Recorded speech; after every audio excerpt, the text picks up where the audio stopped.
Hello everyone, this is Tim, and this is a sort of an impromptu video with my crappy webcam talking about changing the culture of play in your group. Now, when I say culture of play, every way that your group does stuff is what I'm talking about. The way they go about being in character, the way they talk about, out of character stuff, how they sit down at the table, what they do they use a GM screen or not? Do players have cell phones and laptops at the table, or is it all just pens and paper, pencils and paper and dice, and that's pretty much it? Everything that goes into the way that your group does stuff is your culture of play.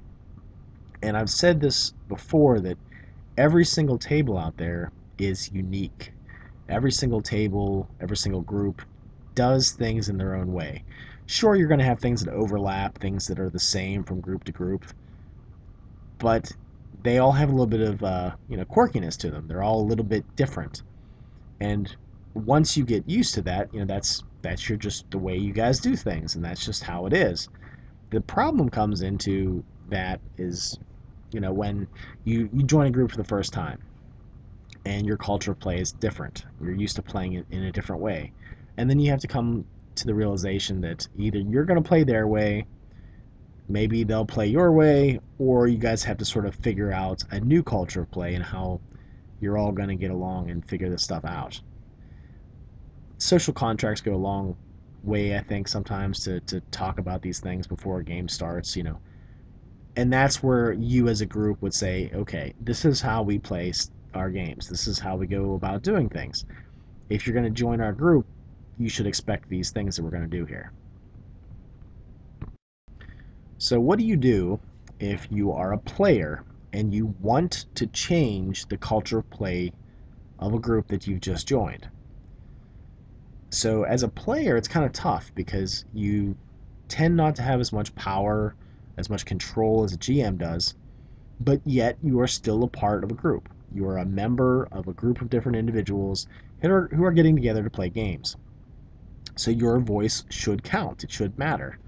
So these, some things that I was thinking of that you could do: talk to the group beforehand. You can talk to the group via email, messages, etc., and just try to put your points forward. These are the things that I think that you guys should try to do.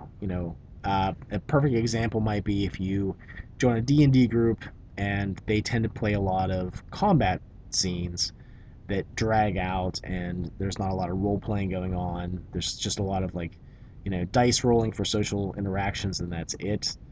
So you might join this group and say, I like action and adventure, and I like combat, but I think you guys are missing the larger picture here. We can have a lot more character to character role playing. We can have more campfire type scenes. You know, we can get more into the religious aspects of the deities instead of them just being, spell givers, and that's pretty much all they're there for. So you might be a player that comes to a group and you kind of want to see some changes. The bottom line is that some groups won't change. That they might look at you like you're an alien and tell you to go, hit the bricks. They don't want to change. So it's kind of tough. If you Okay, we'll switch this up. Let's say you join a group and you have offered to run a game. Except when you run a game, you run it different than the GM that they've had for a long time.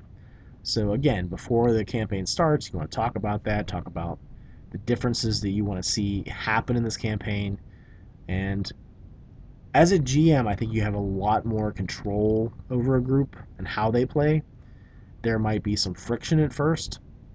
Let's say that same group, they're a group that is really into combat, really into the tactics of things, but they don't do a lot of role playing, and they don't really get too much into the setting lore, whatever setting you're going to use. And you're going to try to run a game for them, and you're going to try to curb some of these bad habits in your opinion, and try to do things in a different way.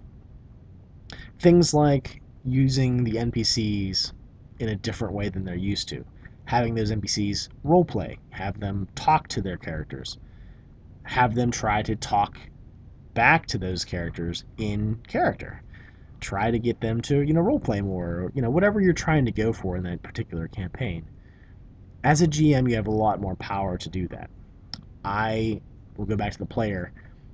I have been that player that has brought some changes to a group before.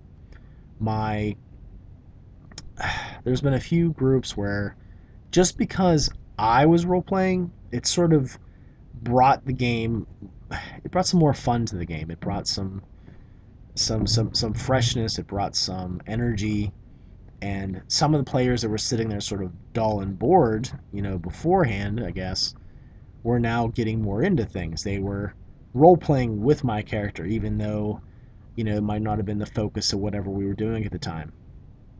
Those characters that sort of sit back while the big tanks and things go out there to kill, whenever would come to my turn. I think I was like a cleric or something. I was talking to the wizard or, whatever, class they were. And that was a lot of fun. It was, talking about, what was going on and things that weren't going on. Just, we're just talking in the midst of battle while these things are going on around us. So that was kind of fun to see. It was fun to see that enthusiasm sort of increase over time. That, you know, I got a few compliments here and there, and, I got some people that said, well, that's all well and good, but, where does your little figure move on the map? That kind of stuff. So there was a little bit of a I don't know, give and take there, I guess. So it's tough. It's tough to change a culture of play, but you can do it. It's just going to take work and it's going to take patience, but you also have to realize that it might not work. Their culture of play might be so locked in that they're not going to be willing to change.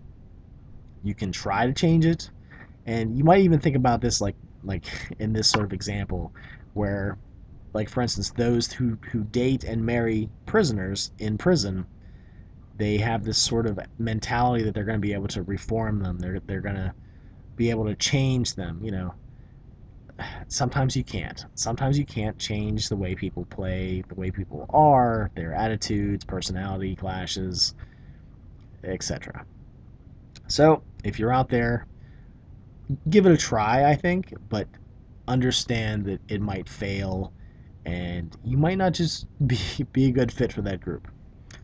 So good luck out there if you're going to change the culture of play in whatever groups you're a part of. If you have any questions or suggestions for how you can change a culture of play of a different group, I'd like to hear it. Just leave a message below. I'll talk to you guys later.